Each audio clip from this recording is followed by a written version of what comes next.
రాష్ట్ర ప్రభుత్వం గతంలో ప్రకటించిన 11,639 పోలీస్ కానిస్టేబుల్ పోస్టులకు నోటిఫికేషన్ ఇవ్వాలని, లేని పక్షాల్లో నిరుద్యోగులంతా డీవైఎఫ్ఐ ఆధ్వర్యంలో చలో విజయవాడ నిర్వహిస్తామని డీవైఎఫ్ఐ రాష్ట్ర కార్యదర్శి జి రామన్న హెచ్చరించారు.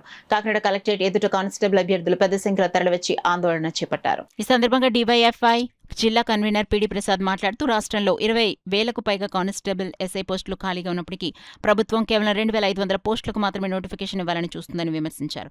నిరుద్యోగ యువతకు న్యాయం చేయాలంటే కనీసం 11,639 పోస్టులైనా భర్తీ చేయాలని డిమాండ్ చేస్తూ ర్యాలీ నిర్వహించినట్లు తెలిపారు. ఈ కార్యక్రమంలో డీవైఎఫ్ఐ నాయకులు టి రాజా, వాసు, సత్యం, జయరాం, ఆదర్శ, కార్తీక్, రాజు, రామకృష్ణ, నిరుద్యోగ అభ్యర్థులు అంజిబాబు, ప్రదీప్, కార్తీక్, వీరేంద్ర, కృష్ణకుమారి, అమృతవల్లి, ఐశ్వర్య, నాగమణి, కర్ణ తదితరులు పాల్గొన్నారు.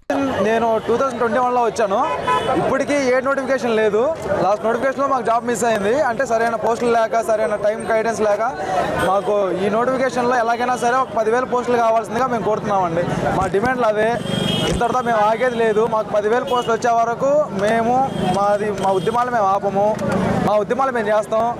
ఇక్కడ కాకినాడలోనే ఇంతమంది నిరుద్యోగులు ఉన్నారంటే మన 28 జిల్లాల్లో ఇంకెంతమంది నిరుద్యోగులు ఉంటారో ఒక్కసారి ప్రభుత్వాన్ని తెలియసుకోవాల్సిందిగా కోరుతున్నాము. ఓకేనా?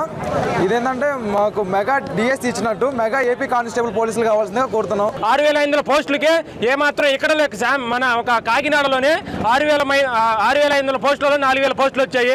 మిగతా రాబోయే నోటిఫికేషన్లో 10,000 పోస్టులు వస్తేనే మాకు న్యాయం జరుగుతుంది. 2,500 పోస్టులకి న్యాయం జరగదు. కట్ ఆఫ్లు ఏకంగా పెరిగిపోతాయి. మహిళా రిజర్వేషన్కి కేవలం 33% మహిళా రిజర్వేషన్కే పోతుంది. తర్వాత ఈడబ్ల్యూఎస్, తర్వాత ఎన్సీసీ కోట, ఎక్స్ సర్వీస్ మెన్లకి వీళ్ళందరూ పోగా అసలు మాకు మా నోటిఫికేషన్ కోసం చదువుకునే విద్యార్థికి పోస్టే లేదు. పోస్టే లేకుండా మేము ఎలా చదువుకోవాలి, ఎలా పోరాడాలి? తల్లిదండ్రులు ఫోన్ చేసి ఏం సమాధానం చెప్పాలి? వాళ్ళకి డబ్బులు ఇవ్వమని మేము ఎలా అడగాలి? వాళ్ళని అడగలేము. మేము సంవత్సరం పాటు చదవలేము. చదివిన పుస్తకం చదివి తిరిగి గ్రౌండ్లో మరి తిరిగి ఉరికి ఎన్ని సంవత్సరాలు ఉరకాలి? ఎన్ని సంవత్సరాలు పోరాడాలి? రాష్ట్ర వ్యాప్తంగా ఉన్న పోస్టులను వెంటనే భర్తీ చేయాలి. దేశవ్యాప్తంగా దీన్ని పోరాటం చేస్తాము. చలో విజయవాడ కార్యక్రమం కూడా మొదలుపెట్టబోతున్నాము. దీన్ని వెంటనే మీరు 10,000 పోస్టులు భర్తీ చేయాలని హోమ్ మినిస్టర్ గారికి, చంద్రబాబు నాయుడు గారికి, లోకేష్ గారికి, పవన్ కళ్యాణ్ గారికి ఇదే మా విన్నపం. ఈరోజు జాబ్ క్యాలెండర్ చూపించారు. ఇది ఏమాత్రం సమంజసం కాదు.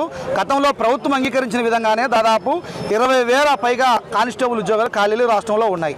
అందులో కనీసం సగమైన 10,000 అయినా భర్తీ చేయాలనేటువంటిది మా మొదటి డిమాండ్. రాష్ట్ర ప్రభుత్వం ఇట్లాగే నిరుద్యోగ యువతను మోసం చేస్తే మాత్రం ఊరుకునేది లేదు. ఇప్పటికే ఉపాధి ముసుగులో లక్షలాది ఎకరాలు కార్పొరేట్లకు కారచౌకగా కమిషన్లకు కక్కుర్తిపడి ఈరోజు అప్పచెప్తున్నారు. అమెరికాలో తరిమేసినటువంటి డేటా సెంటర్ తీసుకొచ్చి ఇదిగో ఉద్యోగాలు ఇచ్చాయని చెప్పి అబద్ధాలు చెప్తున్నారు. అందుకనే నోటిఫికేషన్ ఇవ్వకపోతే మాత్రం రాష్ట్ర ప్రభుత్వం ఇక భర్తం ఇట్లాగే రాష్ట్రపతి నిర్లక్ష్యం చేస్తే మాత్రం చలో విజయవాడ కార్యక్రమాన్ని కూడా త్వరలో నిర్వహిస్తాం. నిరుద్యోగుల గొంతుగా వినిపిస్తామని చెప్పి ఈ సందర్భంగా తెలియజేస్తున్నాం.